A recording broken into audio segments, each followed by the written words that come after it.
শোনো শোনো, তোমার শাশুড়ি ননদের কাছে গিয়ে বলো, আজও শিব চতুর্দশী, যে জন্য সাধকা নারী সত্য প্রতিবেদন যদি করে সংসারের মঙ্গলের জন্য, তাহলে তার সংসার সুখী হবে, স্বামীর পরম বৃদ্ধি হবে, তার পূর্বপুরুষ স্বর্গে বাস করবে। নিতাই গৌর হরি হরি।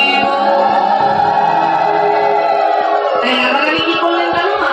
রাধারানী আমার ওই সংসারের মঙ্গলের জন্য শাশুড়িকে ডাক দিয়েছে, ও মা, ও মা,